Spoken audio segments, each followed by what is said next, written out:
Почитувани гледачи, вие сте со регионалните вести на телевизија Кис и Менада, а во нив ќе гледате.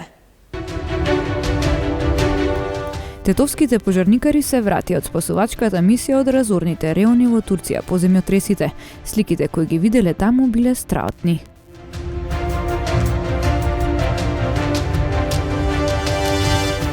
Трошоците за живот во јануари се зголемиле за 17,1% во однос на истиот период лани, а цените на мало пораснале за 13,3%.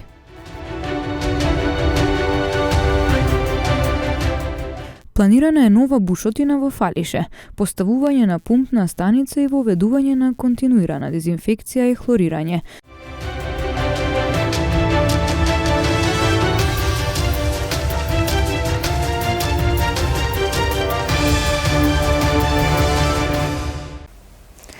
Тетовските пожарникари се врати од спасувачката мисија од разорните реони во Турција по земјотресите.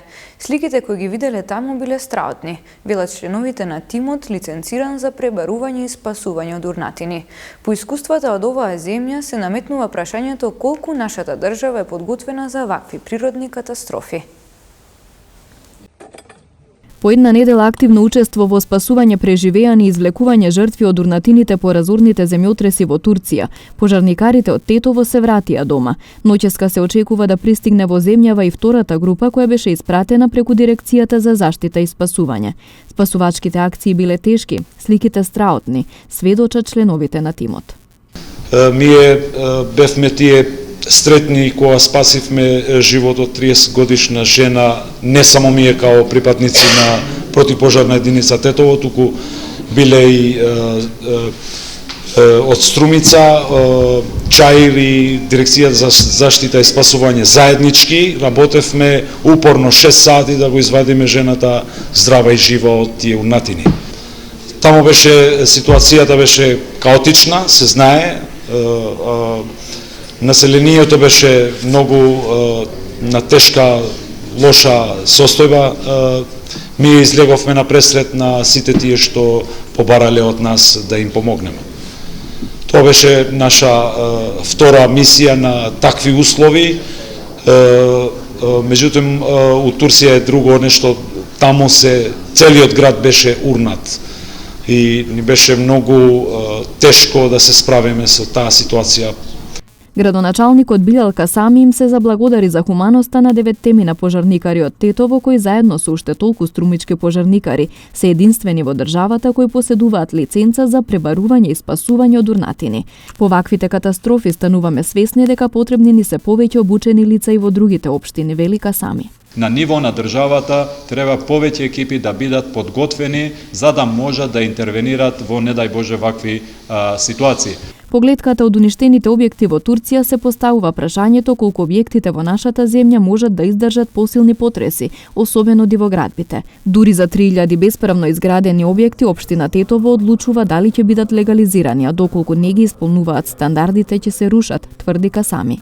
Од 2010 наваму, значи имало решение за рушење кои не се спроведени, во меѓувреме имало некои од таквите дивоградби кои се легализирани согласно законот за легализација, од кога ќе имаме јасна слика, истата ќе одиме пред Советот за да донесеме одлука што ќе правиме со таквите дивоградби, затоа што е дополнителна одговорност, морална и материјална моја како градоначалник, да не дај Боже се случи таква ситуација.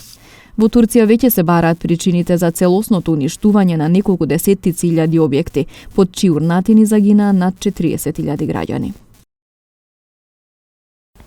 Трошоците на живот во јануари се зголемиле за 17,1% во однос на истиот период лани, а цените на мало пораснале за 13,3%, објави Државниот завод за статистика.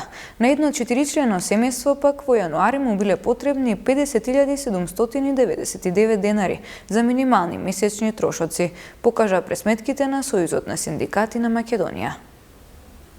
Трошоците на живот за една година во јануари бележат зголемување од 17,1%, а индексот на цените на мало бележи зголемување од 13,3%. покажуваат податоците на Државниот завод за статистика. Само во јануари во однос на декември лани, трошоците на живот се зголемени за 0,1%, а цените на мало се намалени за 0,4%. Највисок раст на цените во јануари од 1,9% е забележан кај кафето, чајот, какаото, потоа кај рибата и морските плодови за 1,6% и кај свежото и разладеното овошје за 1,2%. Жестоките пијалаци поскапеле за 1,1%. Според овие податоци во јануари поскапеле лебот и житата, месото, шеќерот, джемот, медот, чоколадата и кондиторските производи за 0,2%. Во јануари исто така пораснале и цените кај собирањето смет за 4,6%, електричната енергија за 3,7%, кај цената на течните горива за домаќинства за 0,3%, кај гасот и цврстите горива за домаќинство за 0,2% и производи за лична хигиена за 1,4%. Пораст на цените имало и кај услужните и сервисните дејности. Пониски цени од декември лани во јануари се регистрирани кај свежиот и разладениот зеленчук, освен компирите и другите коренести плодови за 10,3%, кај маслото и маснотиите за 3,2% и кај виното за 0,5%. Исто така намалување на индексите на трошоците на живот е забележано и кај воздухопловниот патнички транспорт за 23,4%, снабдувањето со вода за 4,4% и кај обувките за 2,6%. На едно 4-члено семејство пак во јануари му била потребни 50.799 денари за минимални месечни трошоци, покажуваат пресметките на Сојузот на синдикати на Македонија. Според податоците за синдикалната потрошувачка кошничка, објавени денес, најмногу пари или 19.206 денари се трошат за храна и пијалаци, а 13.313 денари за режиски трошоци. За хигиена била потребни минимум 3.097 денари, а за превоз 3.668 денари. Од Сојузот на синдикати на Македонија велат дека иако според пресметките има минимално намалување на трошоците на живот за разлика од минатиот месец, сепак во маркетите има поскапување на продуктите или намалување на производите во тежина. Додаваат дека граѓаните со платите во земјава не можат да издржат во месецот. Земавме и направивме минимална синдикална потрошувачка кошничка, истата изнесува 50.799 денари. И ако ја споредиме со месец декември, излегува дека е поевтинето за 400 денари на едно 4-члено семејно домаќинство. Нажалост, има некое минимално намалување на индексот на трошоци на живот, меѓутоа, пак ќе кажам и за вас, и во маркетите тоа што беше кило сега е 900 грама, тоа што беше 1 литро сега е 900 милилитри, така да немаме никакво поевтинување, туку напротив имаме поскапување на сите основни продукти за домаќинствата. Веќе минимална и просечна плата не ја покриваат оваа минимална синдикална потрошувачка кошничка и навистина македонскиот работник е, како да кажам, задолжен и должен да работи прекувремено, да работи на црно, да ја подкопува сивата економија и да прави нелојална конкуренција кон останати работодавачи, бидејќи со овие плати што сега ги преговара владата не се излегува на крај во месецот.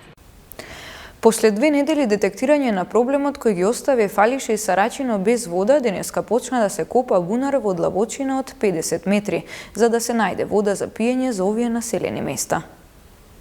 Во населеното место Фалише, денеска екипа на работната единица Водовод при јавното комунално предпријатие Тетово со соодветна механизација почна да копа бунар во длабочина од 50 метри, со цел да се пронајде извор со вода, како решение за проблемот со водоснабдувањето во Фалише и Сарачино, кој 2 недели ги остави без вода. Копањето бушотина доаѓа после интензивната потрага по дефектот во водоводната мрежа долга 12 километри.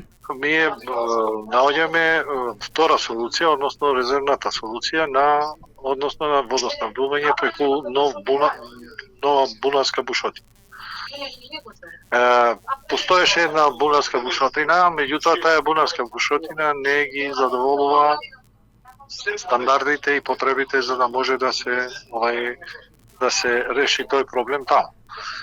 Од него, од таа стара бушотина, од постарата мала бушотина која е направена, може да се извади само некаде околу 3 до 5 литри во секунда, кои што не се достатни за водоснабдување на системот. И баш кај што таа бушотина не е во дубина која што е задоволителна за да ги задоволи стандардите за хигиенската исправност на таа вода, односно за таму се да се стави во тој систем. И ние мора да направиме бушотина која ќе ги задоволи тие стандарди. И сега сме во фаза на бушење, да видиме што ќе направиме во тој дел. Жителите на Сарачино и Фалиша, додека трае решавањето на проблемот во водоснабдувањето, ги користат минималните количини вода која тече низ стариот водовод, а секојдневно се носи вода во цистерна која не е за пиење, туку само за техничка употреба. Од ЈКП Тетово повторно со молба до жителите за разбирање, бидејќи како што велат се работи за комплексен дефект за кој е потребно подолго време да се санира. Годинешниот буџет за Министерството за култура е намален во однос на претходниот, така што и средствата наменети за финансирање на проектите од национален интерес по одделни области и активности од културата се помали од ланските, објасни ресорната министерка Бисера Костадиновска-Стојчевска, одговарајќи на бројните реакции на тие кои што конкурирале, а не ги добиле средствата како и на оние кои добиле помалку од што барале. Секоја комисија си има составено свој правилник, категоризација и бодување на одредени настани во одредена категорија. Што значи дека тоа не е нешто што се направи оваа година, тоа е така години наназад. Како се бодуваат одредени манифестации, имате манифестации од прва, втора и трета категорија. Што значи дека не е пресуден географскиот момент, дали се во мало населено место, во поголемо населено место, дали е тоа во Битола или е во Скопје или во Охрид или во Кратово. Тоа значи дека секогаш се вреднувала онака пријавата како што била поднесена. Тежината на проектот се одредуваше според тоа каква апликација сите поднеле. И повторно ќе кажам, секој оној корисник кој што откако се објавија резултатите од конкурсот за финансирање на проекти од национален и јавен интерес, смета дека на било кој начин може да требало да добие повеќе пари, треба да биде поддржан и одбиен, има рок од 15 дена да поднесе жалба. Секој има право, тој правен механизам да го искористи, има право и да не го искористи. Тоа е одлука на самиот корисник на средствата. Вкупниот буџет за поддршка на програмата на конкурс, односно на финансирање на проекти од национален и јавен интерес представува 20% од цел буџет. Буџетот на Министерство за култура, како што знаеме и од околу Нова година, кога се представуваше буџетот пред Нова година, е намален за Министерството за култура во однос на минатата година. Според тој буџет, односно според она што ние го имаме како должност кон националните установи, 12,6 милиони евра беа предвидени за програма, 51,3% за националните установи и остатокот е за одделот за Министерство за култура. Лишено од слобода едно лице поради агресивно однесување кон полициски службеници додека превземале службени дејствија. Тетовец нападнат со метален предмет. Од СВР Тетово информираат и за спроведена акциска контрола на возачи во која биле санкционирани 8 лица кои возеле под дејство на алкохол повеќе од дозволеното. Во продолжение слушнете ги деталите. Ноќеска околу 4 часот и 55 минути во Маврови Јанови, полициски службеници на СВР Тетово, Оделение за внатрешни работи Гостивар, лишиле од слобода 39 годишен скопјанец кој претходно се однесувал агресивно додека извршувале службени дејствија. Тој е задржан во полициската станица Гостивар и по целосно расчистување и документирање на случајот ќе му биде изготвен соодветен поднесок. 48 годишен тетовец вчера во 14 часот и 20 минути во СВР Тетово пријавил дека околу 11 часот на улица Киро Ристевски Дрнц во Тетово физички бил нападнат од 34 годишник исто така од Тетово. Во нападот, според пријавеното, тој користел и метален предмет. Се преземаат мерки за расчистување и документирање на случајот. Вчера вечер од 21 до 3 часот на подрачјето на СВР Тетово спроведена е акциска контрола на возачи кои ги управуваат возилата под дејство на алкохол. Во контролата биле откриени и санкционирани 8 возачи кај кои бил констатиран алкохол во организмот повеќе од дозволените количини. Сите прекршители веднаш се исклучени од сообраќај и изготвени им се законски предвидени поднесоци, а времено им се одземени и возачките дозволи. Покрај ова биле санкционирани и 17 други видови сообраќајни прекршоци, 10 во Тетово и 7 во Гостивар.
Почитувани гледачи, тоа беше се за ова издание на регионалните вести. Ви благодариме на вниманието со кое не следевте. Пријатно!